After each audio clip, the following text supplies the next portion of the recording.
We're behind the Bank of England outside the Grocers Hall where Drax Power PLC are having their annual general meeting. They are the biggest single point emitter of carbon in the country, and we're here to protest against their plans to convert half their generating capacity to biomass over the next few years. So they're talking about burning wood. This is happening in 5 power stations in the UK that are due to close. These are coal-fired power stations that should close by 2015 to meet EU regulations on air pollution.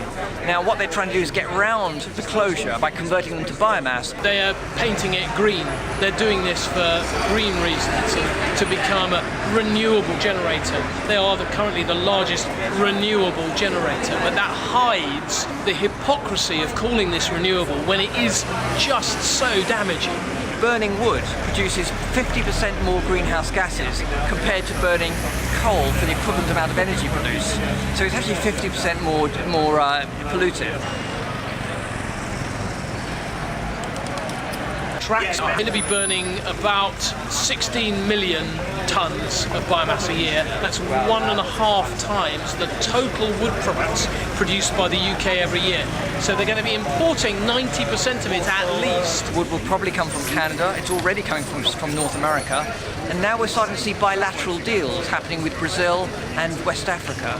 So this sets alarm bells going because these are sensitive forests, often tropical forests. They're going to be torn down and genetically modified eucalyptus, which is very fast growing, put up in their place. You've got a draining of the water table, you've got the removal of people from their indigenous lands. We've seen major land grabs around liquid biofuels for transport, and that's only supplying a tiny percentage of the transport fuels. We're going to be seeing the same kind of land grabs to get biomass.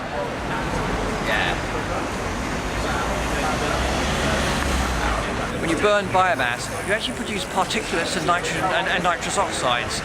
Now the combination of these, the particulates, I'm particularly talking about microparticulates, sometimes known as PM2.5s, they cause bronchial problems, they cause cardiovascular problems, as so does nitrous oxides. So we're seeing people now starting to calculate the number of life years that are being lost by people who are living within the vicinity of the biomass power station. The shareholders are buying this stuff. They really believe that the whole power station is going to be driven by offcuts and thinnings from forests. They believe that the boreal forests, parts of which are dying, are going to be used as a central basis for keeping the power station going. Of course, this is absolute rubbish. In this country, the companies that have already got planning permission to convert their old coal technology operating at something like 38% efficiency. The rest of the heat is just wasted in transmission and goes up in water vapour.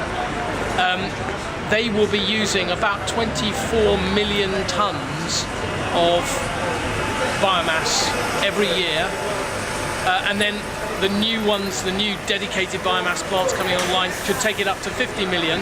At the moment, the US produces only 30 million tonnes of waste biomass a year, and they have their own plants, and they're trying to supply other markets.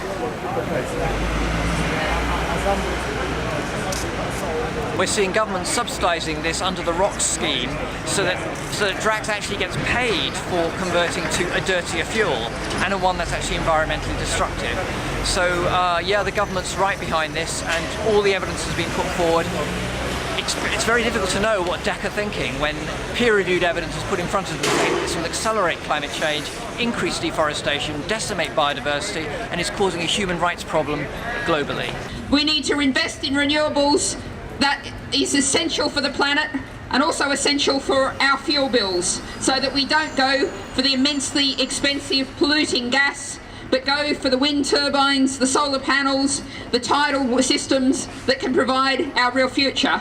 We can put you on the mailing list, and this will allow you to not only sign alerts and help us put pressure on organisations like Drax, but we'll also keep you informed of the protests like this one and other events that are coming up.